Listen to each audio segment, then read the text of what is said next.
Hi ladies, welcome back to my channel. So in today's video, I want us to be talking about the best ways that we can cultivate self-confidence.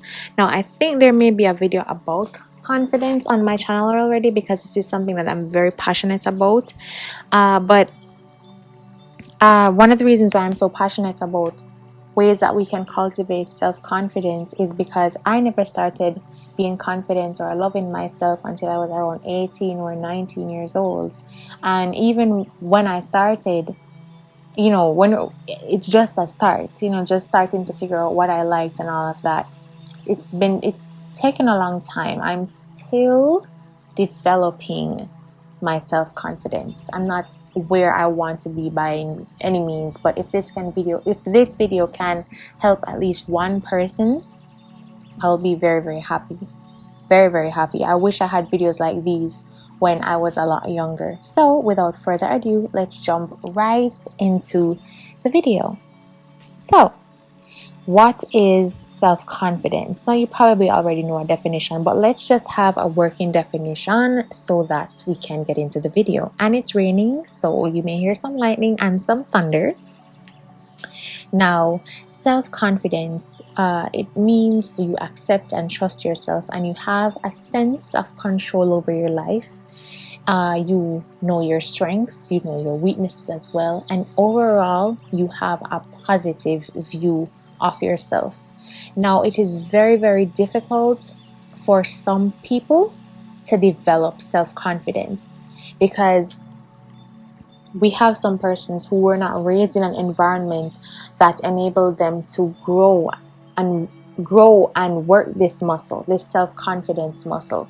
Some persons come from homes where they're belittled and abused, where they don't have examples of persons who are confident in themselves. Some persons grow up seeing their parents being abused, their other family members being abused. There are different situations that can cause somebody to have low self-confidence. For example, being sexually molested or raped. These are things that can really, really affect our confidence as people. And there's just a few, because bullying affects confidence as well. There's so many things that can affect our self-confidence. And so I want to talk about how you can cultivate it. Now, please note, when you do start working on building your self-confidence, it's not something that's going to happen overnight. I've been doing this for years. These are things that I've been practicing for years, and it has gotten me to a place now where I know myself enough to love myself and accept myself. So the first thing I want you to do is to spend time learning about yourself. A lot of the times, have you ever met somebody or started a new thing and you don't like it? But if you give yourself some time doing it, you realize that you start to find a few things about it that you like. It's the same way you learn to like yourself. Now, you learn about yourself by looking at the things that you like. It is as simple as, what color do you like to wear? How do you like to wear your hair? What angle do you like to see your face from? Where do you like to go? What would you prefer doing? Going out or staying home and watching a movie? Do you like to go out and eat? Do you like to stay home and cook? What do you like to do? What do you like to do? Are you just going along with what everyone else says because you want to people please? No. If you wanna develop your self-confidence, you have to start asking yourself, what do you like? What do you like about you? What do you like to do? What would you like your future to look like? What career path would you like to pursue? Is it traditional careers that you like, or is it non-traditional? Would you like to be an entrepreneur? It is very important that you start to ask yourself these questions, because that is how you understand your personality. And I kid you not, this may sound cliche, but it is your uniqueness that is your own superpower, because there is nobody else that's like you. Okay? So I want you to ask yourself some questions and start noticing the things that give you a good feeling, that when you do them, they make you extremely happy. And then I want you to do more of the things that make you happy. If you're doing something and it's causing you to feel upset or sad or disappointed, then take note of those things and then you don't do them again. Now you know what makes you happy, what makes you sad, what makes you disappointed. Right? I want you to do that. That's number one. Then I want you to develop an in my country when I was younger, and they still say it even now. But we have this thing in my language, my second language, Patois. I would say and so. It's basically and so. But when we say and so, we're basically saying I don't care. I don't care what you think. I don't care what you have to say about the matter. I didn't ask you anything. I want you to develop an and so mentality. So, with the understanding that you have done point number one and now you know what you like what you like, and you know that you like what you like. Now when you step outside and somebody says to you, oh, I don't like that outfit, I don't like that color with that one, you can say, and so, I didn't ask you anything. If someone said, I don't like the way you did your hair today, and so, you're just going to have to accept it because I like it. You're going to have to deal with it. Oh, you don't like my outfit? Too bad. You don't like the career path that I'm choosing? Well, it works for me. I'm not asking you. I never asked you anything. But if it's you learn to block unsolicited advice. You learn to block on criticism that's not constructive by working that muscle. Because you already know that what you're doing is for you, and you are already comfortable with the decision that you are making for you. Once you've consulted God, and He's fine with what you're doing, and it is in line with His word and what He wants, and it's holy, then you don't have to answer to anybody else. It's all you from there, baby. All you from there. Then I want you to be able to know this as well. That point does not mean that at any point in time you're never going to feel bad when somebody doesn't like something that you do, or something that you wear, or a decision that you've made. It's not to say that you'll never ever feel bad by what people have to say about you and the way you choose to live your life. However, when you start to develop your mindset to know that, hey, this is what I like, I'm doing this for myself, and I'm already comfortable with it, then you're able to bounce back when you get criticism that's harsh, that puts you down for a little while. You won't feel bad for long because you already know and you were already confident with the decision that you made. And it starts with everyday things. That's how you build it up. Because listen, criticism comes from the workplace, relationships, family members, friends, people out in the public. But how you work on being able to bounce back when you get harsh criticism is by making everyday decisions that you are comfortable with and standing by them. It is as simple as how you choose to do your makeup. Someone else may not like the technique or how your face looks, but do you like it?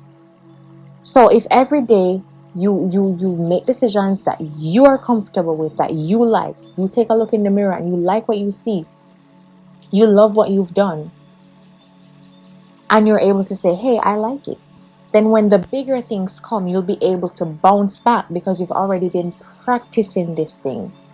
And practice makes perfect. All right? Good. Now, another part of self-confidence comes from how you take care of yourself. Now, how you look affects how you feel. Listen, for me, I don't have to do my nails. But you see, my hair, if my hair is not done, I do not feel confident at all. I do not feel confident at all. And so now I want you to start working on how you present yourself. How you present yourself dictates how people perceive you, how they respect you, the type of how they treat you. I did a series last year on rebranding. I'll try to link it down below. But you can go through that series, how to rebrand yourself, right? This is very important. So, number one, your hair ladies, your hair men, make sure that you are properly groomed. Your clothes, please make sure that they are fitted to your body properly.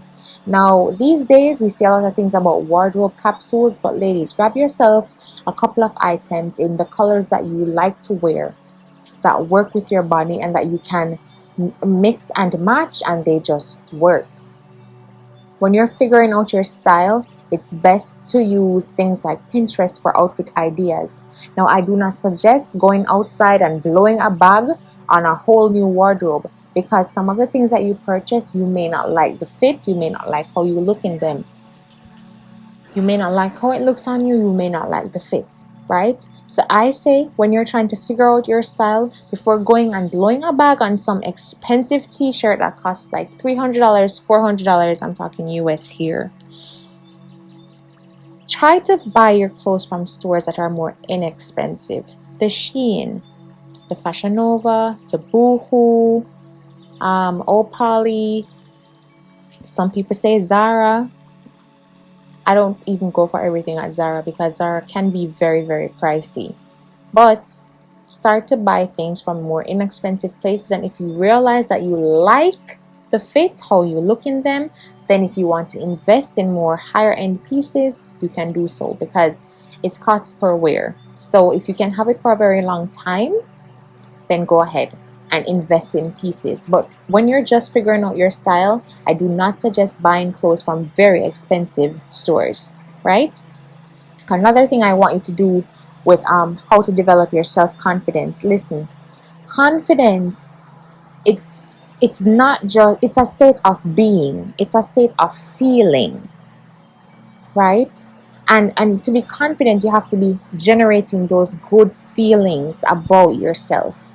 It's feeling that you're worthy, it's feeling that you're valuable. A lot of the times we look for outside validation to make us feel worthy and valuable and loved. I know the way I receive love, I love to receive gifts. It does not have to be expensive. You can get me a pen, a lip gloss, a perfume, and I'm extremely grateful, I'm extremely happy. A blanket, a sweater, I don't care. I love receiving gifts. Now, because I know that my love language, I receive gifts and that makes me feel loved, I have to buy myself gifts. I did a video last year on how to love yourself with the love languages. I'll try to link that below as well, right? So let me make a note of these things that I'm saying I'm going to link below, because sometimes I forget. But I know that that's one of my love languages, and so I try to give myself gifts. And I don't get myself anything expensive, but I do things, little things, to make myself feel appreciated. So I'll buy myself a perfume. I love skincare, so I'll invest in skincare products. I'll get myself a nice top. I'll buy myself a handbag. I'll buy myself a sandal or some shoes, some heels, something cute, a bracelet, a ring, an earring, anything, makeup. Because I know that I love receiving gifts. But what I'm not doing, I'm not waiting to receive gifts from others. No, no, no, no. I am pouring into myself. You cannot wait for external validation, the love to come externally. No, you have to give that, pour into yourself. This is how you train your mind to think that you are worthy, to believe that you are worthy of receiving love, receiving the best that life has to offer. That's how you train yourself to be confident, because you are making yourself feel good. That allows you to develop some sense of trust with yourself. That way you can trust your decisions. You can trust when you set your goals, how you communicate with others. You love yourself. You're coming from a place of self-love, and so you're able to be assertive. You're able to stand up for yourself. You spend money on yourself, so you value yourself, right? I want you to also work on your mindset. Work on developing a mindset that is positive. I struggle in this area as well. I've been really working on it. But developing a mindset that you challenge yourself, not just to love yourself, but you challenge yourself to grow. So you look at the areas where you are weak and you force yourself to develop in these areas. some of the areas where I'm weak in, let's just be transparent here. I procrastinate a lot. I suck at time management. I waste a lot of time. And so I'm trying to work on those areas. Consistency is something that I'm also trying to work on as well. And YouTube, though it's my hobby, I'm trying to show up and be consistent with YouTube. I'm trying to show up and be consistent with the things that I like. There are some things that I want to start learning about, so such as communication, marketing, sales, technology. And I'm trying to look at these areas. I see them as challenges, but I'm trying to tell myself, developing a mindset that, hey, I'm equal to the task. The information is out there and I can find it and I can be good at it. I can excel at it.